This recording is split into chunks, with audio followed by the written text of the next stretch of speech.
Oh my goodness. Grabe, ang rare naman ito, boy. May ganito pala. Ano nagkaroon ng manok dito sa Nether? Tignan nyo guys, oh. Wait na yan, ang angas. Manok sa Nether, ang putik. So what is up mga kaibigan? So we are back at it again with another video. And for today's video ay maglalaro tayo ngayon ng Minecraft dito sa Survival Series Episode 5. And if you are new around here, don't forget to subscribe my channel. And ano pang hinihintay mo? Panoorin mo na ang timelapse. Let's go!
Mga kaibigan, nagbabalik na naman tayo ngayon sa isa na naman panibagong episode dito mga kaibigan. At kung maalala ninyo mga kaibigan, last episode ay namatay po ako. Sa kadahilanan ay namatay po ako sa lava. And ayun po ang pinaka worst na episode po sa akin ngayon dito sa survival series natin. Dahil nag-grade po ako para sa mga gamit ko nung episode na yun. Tapos nawala lang dahil sa lava. Don't worry mga kaibigan, dahil lahat ng mga gamit na nawala ko ay na-recover ko na po dahil sa aking pagsisipag para maibalik po yun.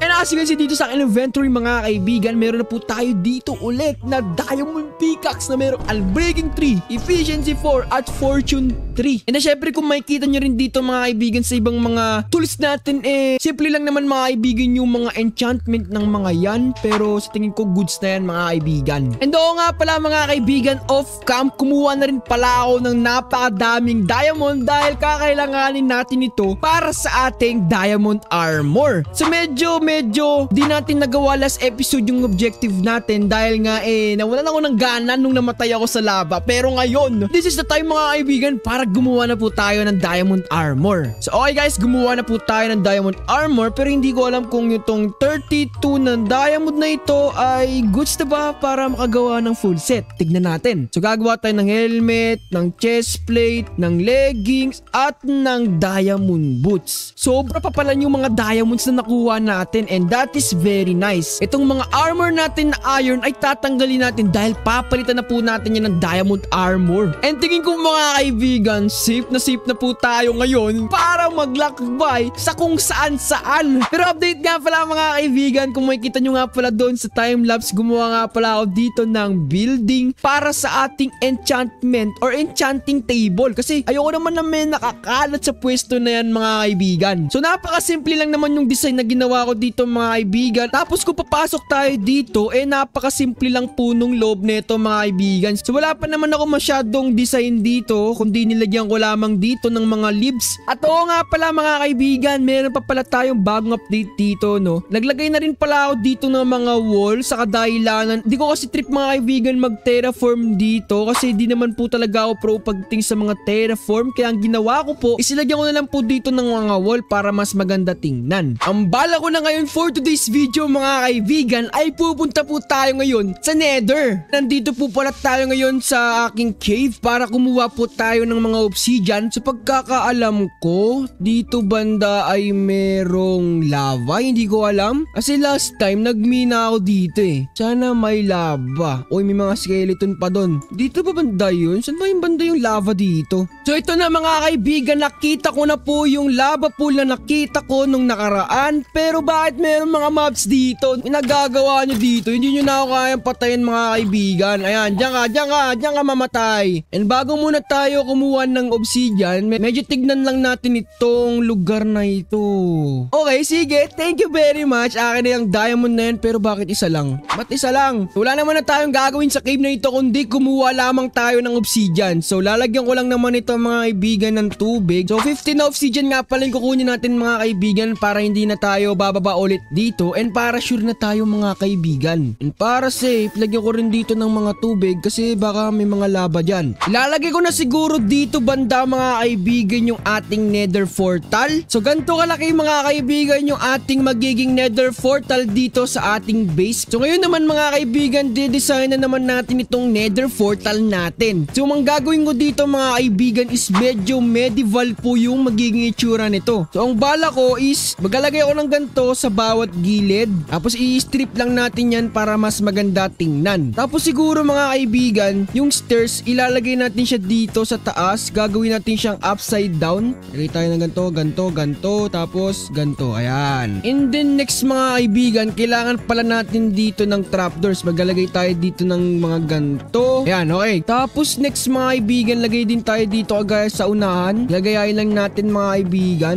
Trapdoors, and trapdoors. Ayan, ang angas oh. Ang angas na tingnan pero hindi pa tapos yan boy. Chill your egg boy. Tapos siguro akyat tayo dito mga kaibigan. Maglalagay tayo dito ng spruce log na strip. Tapos siguro kuha tayo dito ng stairs. Lagay tayo dito ng stairs na ganto. Tapos nakaganto. Okay ba tingnan? Okay, maganda ang kinakalabasan ng ating ginagawang portal mga kaibigan. That is very nice mga kaibigan. Tapos dito naman banda, lagay rin tayo dito ng paganto syempre para bagay na bagay. Ayan, lagay tayo ng ganto. Tapos siguro kuha tayo ulit ng wood dito. Tapos lagay tayo ng ganto. Tapos ulitin din natin yung ginawa natin sa kabila. Gawin lang natin yung ginawa natin sa kabila mga kaibigan. Maglalagay tayo dito ng stairs. Teka, mali. Tapos ganto na stairs. Tapos lagay tayo dito ng wood. Pero dapat naka-strip din. Tapos kuha tayo ng trapdoors mga kaibigan kasi tatakpan natin yung itong nasa taas. Tatakpan natin ito. Ayan, woods. Tapos kuha rin tayo dito ng fence kasi dito natin lalagay yung ilaw mga kaibigan. Teka, pwede ba ako mag-place ng fence? Yung mapaglagay ng fence. Ayan. Tapos sa likod mga kaibigan, ang bala ko na po dito is tatakpan ko na lang siguro ito mga kaibigan. Kasi hindi naman makikita tong nasa likod eh. So tatakpan na lang natin ito ng ganto para mas maayos tingnan syempre. Tapos para naman sa hagdanan dito sa harapan mga kaibigan, ang naisip ko dito, baka ang gamitin ko na lang na hagdanan mga kaibigan is baka ito na lang na oak tree. Silalagay natin yung hagdanan dito banda. Ayan, di ba napakalupit boy, napakasimple lang nung itsura ng ating nether portal pero pang malupitan mga kaibigan. At aking iilawan na. Bang! Ang angas naman nito boy. Ang angas ng itsura ng nether portal natin mga kaibigan. So napakasimple lang tingnan yan. So mag-enchant muna ako ng mga armor natin mga kaibigan bago tayo punta sa nether mga kaibigan. So ang gagawin natin, i-enchant natin ito. Siguro kahit pangit na yung enchantment, basta may enchantment yung ating malupitang mga armor natin. So all in all, goods naman mga kaibigan yung mga nakuha ko ditong mga enchantment and siguro ready na ako para pumunta sa nether portal or sa nether. So ang kailangan ko palang gawin mga kaibigan, yung armor ko dito na isa ay dapat merong isang golden. Okay na mga kaibigan, hopefully yung nether ay safe and safe naman siya. Okay, nice one. Nag-spawn tayo mga kaibigan sa Crimson Forest. Ayan ang gusto ko boy. So para mas safe, maglalagay ako dito mga kaibigan ng palatandaan na dito yung portal natin. Wala pala ako ditong mga blocks. So kukuha muna ako ng blocks dito mga kaibigan. Ayan. yan. Tapos kunin ko na rin siguro itong mga nether quartz na ito. Ayun, akin na itong mga nether quartz. Ayun nga pala, mas efficient nga pala yung binibigay na XP nito kaysa doon sa spider farm natin. Kasi ang bagal magbigay ng XP doon mga kaibigan. Para mas maganda mga kaibigan, i-explore na natin tong nether na to. So lahat ng makikita kong mga quartz mga kaibigan ay kukunin ko dahil kailangan ko po yan in the near future. Lalo na po kung gagawa ko dito ng mga automatic na mga redstone farm. Yan. Okay. Meron na tayo dito madaming mga nether quartz. Ay na itong mga nether quartz. Ang sarap talaga na itong nether quartz. So tingnan nyo naman oh. Ang dali magpa-level. Level 22 na kagad ako. Parang kanina lang level 19 ata ako. Uy, meron ditong baboy Ramo. What's up sa'yo baboy Ramo? What's up Piggy? Di mo kaya patayin Piggy. Oo. Walang damage. Naka-diamond armor ako.